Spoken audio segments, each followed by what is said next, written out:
Encore des points perdus par le Real Madrid. La Liga est sécurisée, ça y est, le Barça peut enfin souffler.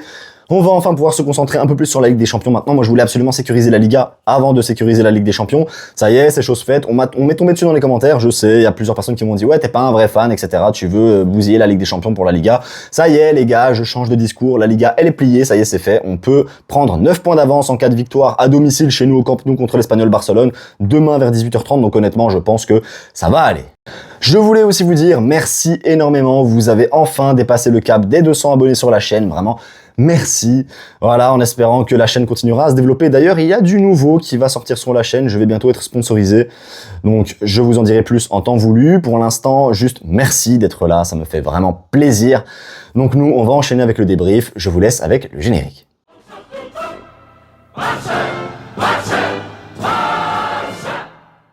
Bon, les gars, débrief du match entre le Real Madrid et Girona.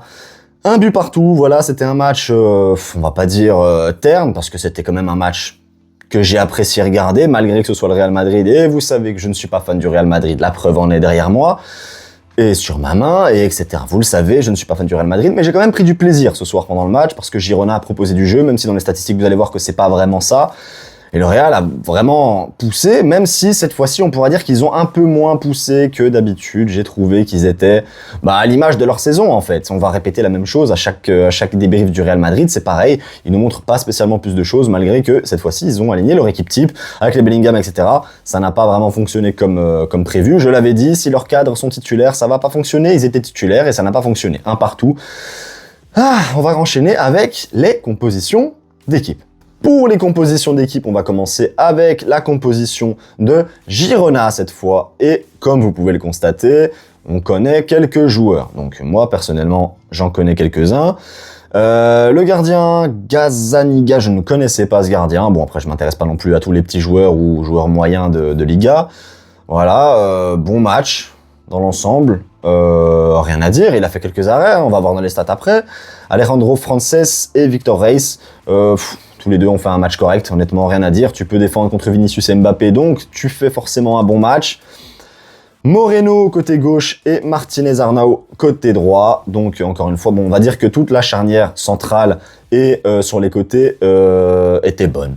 Côté Girona, ils ont fait un match plein. De toute façon, on les connaît. Girona, à chaque fois qu'ils jouent contre un gros club, que ce soit le Barça ou le Real Madrid, ça joue correctement, même si le Real Madrid a normalement un peu plus de facilité face à Girona. Cette fois-ci, ça n'a pas été le cas.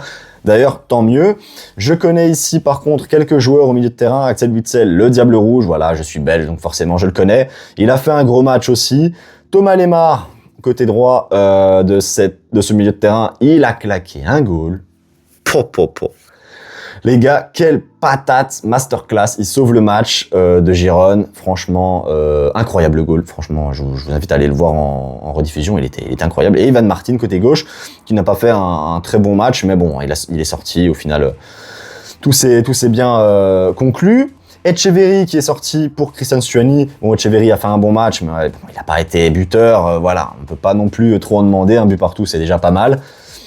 Azzedine Ounahi, le Marocain qu'on avait vu qui avait fait une belle Coupe du Monde 2022, je crois, avec le Maroc. C'était plutôt impressionnant. Il était passé du côté de l'OM et le voilà maintenant du côté de Girona. Il a fait un gros match. Et Victor Tsigankov, pareil, un match. En vrai, l'équipe de Girona ce soir, elle était vraiment bien. Je connais pas tous leurs joueurs, mais je sais qu'ils ont fait un bon match. J'ai observé un match où le Real Madrid n'a pas pu imposer son style de jeu à 100%.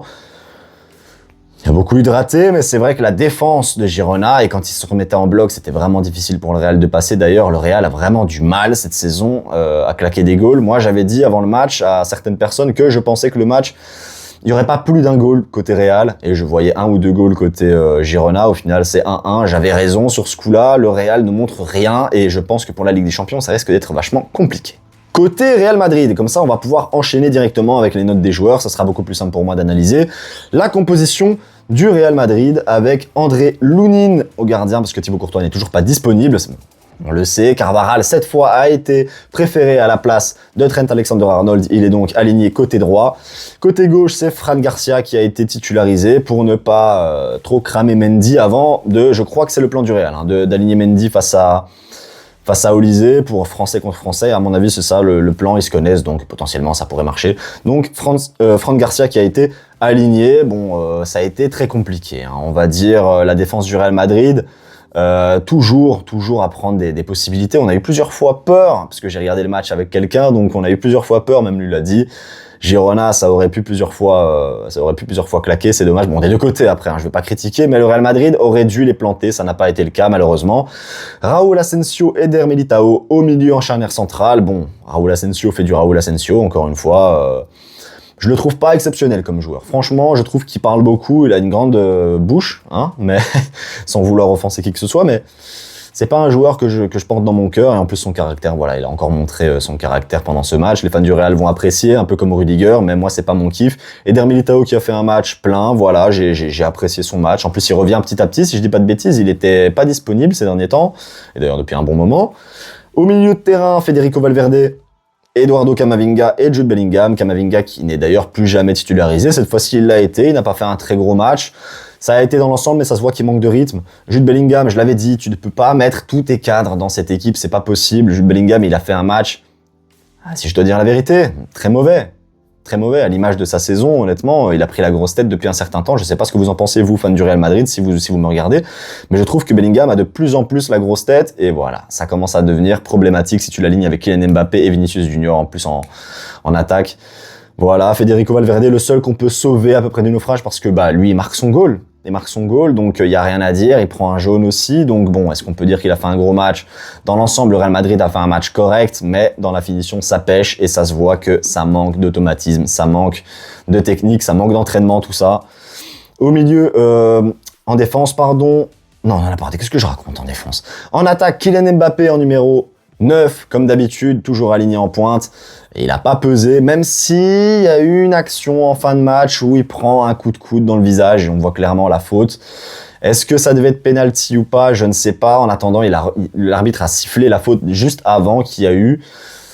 Est-ce que dans ce cas-là, la règle est claire? Est-ce qu'il faut revenir sur la faute d'avant ou est-ce qu'il fallait donner penalty? Je ne sais pas. Honnêtement, je vous laisse me dire ça en commentaire. Moi, j'ai trouvé ça un peu bizarre. Au début, je voyais pas trop le contact et après, quand je vois le contact, il y a penalty. Donc bon, voilà, l'arbitre n'a pas voulu siffler penalty. Étonnant de la part de l'arbitrage en Liga. Il faut peut-être croire que le Real Madrid TV, a fait son taf et a mis un petit peu d'envie aux arbitres pour les tacler aussi. Voilà, tu tacles les arbitres, on va te tacler aussi. Peut-être que c'est ça, j'en sais rien. Brahim Diaz, côté droit, qui a fait un match, un peu moyen, parce que c'est surtout Vinicius et Kylian Mbappé qui étaient cherchés dans ce match. Et puis Vinicius, qui pareil, fait du Vinicius, a beaucoup denté, a beaucoup dribblé, il a beaucoup réussi, mais il a aussi beaucoup raté. Ce qui fait qu'à la fin, quand tu rates énormément d'occasions, tu perds beaucoup de temps. Quand tu perds beaucoup de temps, tu te retrouves avec 1-1 à la fin du match et tu laisses la possibilité au FC Barcelone de te rattraper de 9 points. Fouh, ça risque d'être chaud cette fin de Liga. Bon, maintenant parlons statistiques. Niveau tir, c'est clair, au Bernabéu, c'est compliqué de rivaliser avec le Real à ce niveau-là. 19 tirs de la part du Real Madrid contre seulement 7 côté Girona. On voit qu'il y a une nette différence. Seulement 2 tirs cadrés pour Girona, c'est vraiment pas beaucoup, mais encore une fois, voilà, c'est surtout la pression du match qui a montré des défauts côté Real. C'est pas réellement les occasions de Girona, mais c'est la manière dont ils ont présenté le jeu. Il y avait possibilité d'avoir des occasions côté Girona. Bon, j'ai pas les statistiques vraiment détaillées, je vous mets les statistiques de Google juste ici. 11 tirs cadrés pour le Real. Bon, leur gardien a fait un gros match. Voilà, j'ai plus vraiment souvenir de gros arrêts. Je me souviens pas qu'il y ait eu des énormes arrêts de la part de Girona. Il y en a peut-être eu un ou deux, mais je pense pas que vraiment c'était des gros arrêts. C'était surtout des frappes un peu nonchalantes, un peu à la Mbappé qui tire toujours sur le gardien, c'est compliqué. 51% de possession, on voit que la possession c'est vraiment très serré. Le Real et Girona se collent en possession, comme quoi même au Bernabéu avec la grosse équipe, les grosses stars alignées, même ça, Girona parvient quand même à aller chercher une égalité de possession. Peut-être que c'est le jeu à la catalane, on sait jamais. Mais en tout cas 565 passes pour le Real Madrid et 358 pour Girona. On voit que malgré la possession qui n'est pas la même des deux côtés, il y a beaucoup plus de passes côté Real Madrid et comme quoi ça fait une possession de passes assez stérile côté Real, parce que 1-1 à la fin du match, quand tu ne peux plus perdre de points, tu te permets de le faire, en plus à la maison. Bon, dommage pour eux, tant mieux pour nous. Pour les fautes, plus de fautes côté Girona avec 11 contre seulement 8 pour le Real Madrid. Par contre, 0 carton jaune un carton jaune pardon pour Girona et 2 pour le Real Madrid, dont 1 pour protestation de Mbappé. D'ailleurs, j'ai pas compris. Normalement, quand tu protestes une décision de l'arbitre, tu ne peux pas le faire si tu n'es pas le capitaine. Et quand tu montres clairement ton opposition à ce que l'arbitre propose comme sanction, c'est pas possible, tu dois prendre jaune. Et combien de temps a mis l'arbitre avant de mettre jaune à Mbappé? Je ne comprends pas. Dans les règles, si tu fais ça à un joueur du Barça, honnêtement, je vous le dis, c'est carton jaune. Il a quand même mis longtemps, au moins 30 secondes avant de lâcher le carton jaune à Mbappé, j'ai pas compris. Mais bon, bref, passons à autre chose. En termes de corner, 10 corners pour le Real Madrid et seulement un seul pour Girona. Donc en termes de statistiques, le Real était largement au-dessus. Il y a rien à dire. Mais dans le contexte du match, sachant que le Real Madrid va avoir très difficile à aller s'imposer à l'Allianz Arena en Ligue des Champions, est-ce que vraiment il fallait sacrifier cette Liga? Je ne sais pas s'ils l'ont fait exprès. Honnêtement, vous allez me dire, ils ont pas fait exprès de perdre, enfin de perdre des points. Mais c'est pas possible. Tu peux pas te permettre ça. T'as 7 points de retard avec le Barça. Tu peux pas te permettre de faire ce que tu as fait ce soir. Donc honnêtement, la performance du Real, qu'elle soit bonne ou mauvaise dans la globalité, dans l'ensemble des statistiques, on s'en fout. L'important, c'est qu'ils ont perdu des points et qu'ils n'avaient pas le droit de le faire. La Liga, elle est pliée. Je pense qu'il n'y a plus rien à dire. Même si on perd contre le Real Madrid et qu'on perd encore un match derrière, on aura toujours 3 points d'avance. On pourra même se permettre de faire un match nul encore derrière. Donc honnêtement, la saison en Liga est pliée. J'ai plus rien à dire, on continuera à débriefer les matchs parce que c'est normal, c'est notre club et on continuera à débriefer le Real Madrid bien évidemment, mais la Liga globalement, elle est pliée. Il n'y a plus vraiment de suspense, mais maintenant on va se concentrer sur la Ligue des Champions et je sais que comme je vous l'ai dit tout à l'heure, vous m'êtes beaucoup tombé dessus, donc on va essayer de récupérer un petit peu le moral par rapport à ça. Ça y est, quand j'ai parlé sur la chaîne d'MTO, j'étais à chaud, j'ai été pas mal critiqué. Je suis désolé si j'en ai vexé plus d'un côté Barça. C'était pas mon but. Honnêtement, je pense que le Barça va avoir vraiment difficile à se qualifier. Mais on peut toujours essayer. J'ai vu que le Barça y croyait, que Flick y croyait, pardon. Donc je vais y croire aussi, comme vous. Et bah voilà, je pense que pour le match du Real, on a à peu près tout dit. Bon la team, cette vidéo débrief est terminée, j'espère qu'elle vous aura plu, si c'est le cas bien évidemment vous connaissez la chanson, un like, un commentaire, on s'abonne si ce n'est pas déjà fait, encore merci beaucoup pour les 200 abonnés.